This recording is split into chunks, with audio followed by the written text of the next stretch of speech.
Burning cars, flashbangs, tear gas, blocked freeways, all of this is part of the scene at immigration protests in Los Angeles. The situation got to a point where President Trump felt the need to deploy hundreds of National Guard troops to the area. In response, California Governor Gavin Newsom and Los Angeles Mayor Karen Bass are accusing Trump of causing chaos. Here's Newsom on MSNBC yesterday.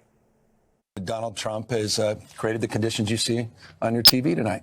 He's exacerbated the conditions. He's, lit the proverbial match. He's putting fuel on this fire ever since he announced he was taking over the National Guard.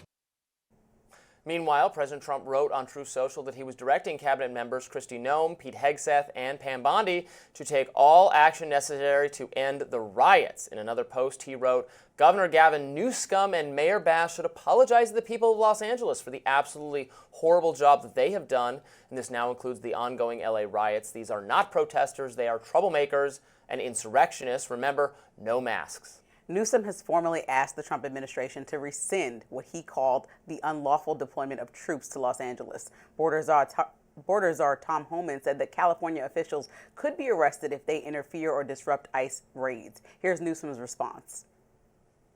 The hell is this guy?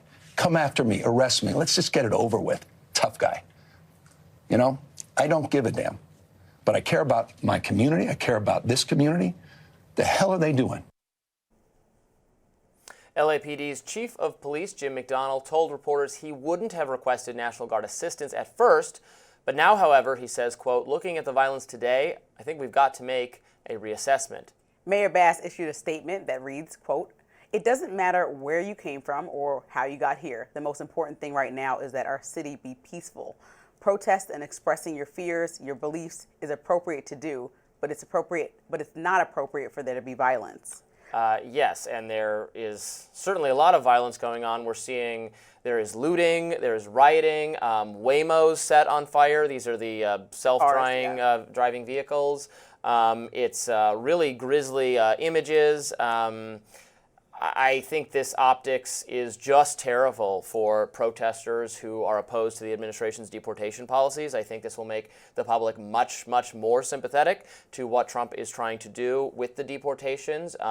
If it was a trap for the protesters, man, have they fallen into it, because widespread rioting and looting is never popular. It is rightly disliked by the American people, burning down people's communities, setting things on fire, causing violence, fighting the police. None of this is a good look. It's wrong on its face, because just because the government is doing something you think is unjust doesn't give you the right to rob someone's store or burn their vehicle. You just, like, that's not even directing your anger at the right person. So I don't know why they're doing this. It's a bad idea. It should be condemned, and the police will necessarily respond to it. And I think Karen Bass did an amazing job condemning it. She said there's nothing about what I'm saying that this, like blocking a highway, burning a car, none of that is appropriate. That's not the type of protesting that we appreciate and have always embraced here in Los Angeles. But this was all about optics. This wasn't actually about getting anything accomplished, because it's problematic to skip over Gavin Newsom, to skip over Mayor Bass and not tell them what's happening and what the plan is forward. The most troubling thing she said to me was in an interview last night. Karen Bass was like, I just don't know what's next, or what the National Guard is supposed to be doing, or what federal decisions are being made for state leaders.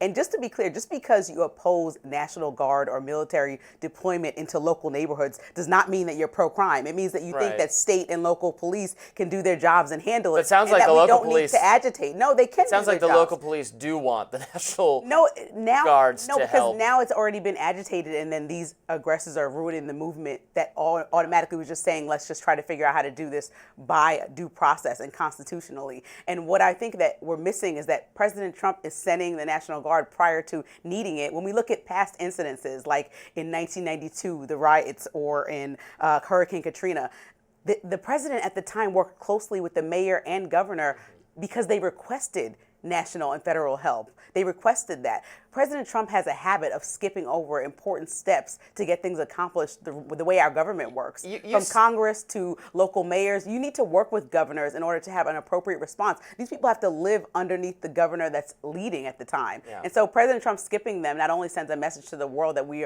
are uncoordinated and unorganized, but it also tells agitators, okay, I'm going to already take it here, like it needs to be treated like a foreign country, and then the worst of us come out and do things like what they did. Because I don't think the first 2 days of protesting were like anything like what we saw yesterday. I would just say your timeline of protest there skips over what many conservatives say is the most relevant one, the Black Lives Matter riots, for which there was a desire among the people living in cities where widespread rioting and looting took place for greater police protection, including with sending in the national troops, an idea Tom Cotton expressed in the pages of the New York Times, if you remember that got the op-ed editor fired for having dared to let Tom Cotton write this opinion that if you polled most people in the country, a majority of poll respondents agreed the national troops should be brought in to stop rioting. When you talk to people in these communities, when you talk to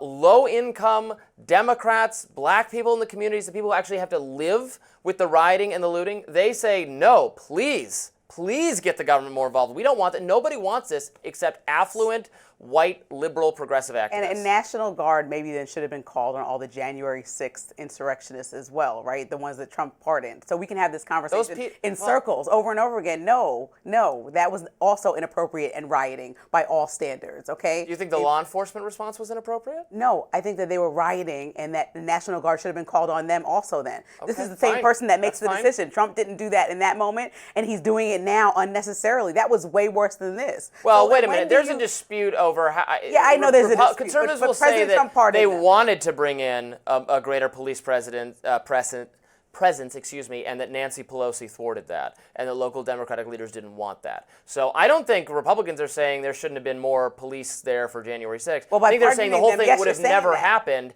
had they had the police response that Republicans wanted and Democrats prevented. So you think we should just have military parading around our streets of America, and that's supposed to be normal? Skipping over governors and mayors for making big decisions like this and just having military presence? Absolutely that not. sounds But like a dictatorship. Absolutely not. But it can't be normal to set cars on fire and occupy government buildings and block highways and loot stores. The police should and will respond. Well, that's why we have local police that can handle it. And I would hope the local police do a good enough job so that the feds are not necessary. I agree with you that it shouldn't be the first resort to send in federal troops to every kind of dispute. But I think a lot of these Democratic-controlled areas have proven that they are not capable, including, especially in California, where there's rampant crime and stores being looted all the time, and decay and homelessness and drug addiction out in the streets everywhere. I think they've demonstrated that they can't necessarily take care of the problem. To be continued, Robby. We'll keep talking about this. Kilmar Abrego Garcia has officially been returned to the U.S., but Democrats may not be ready to celebrate the news just yet. Stay with us.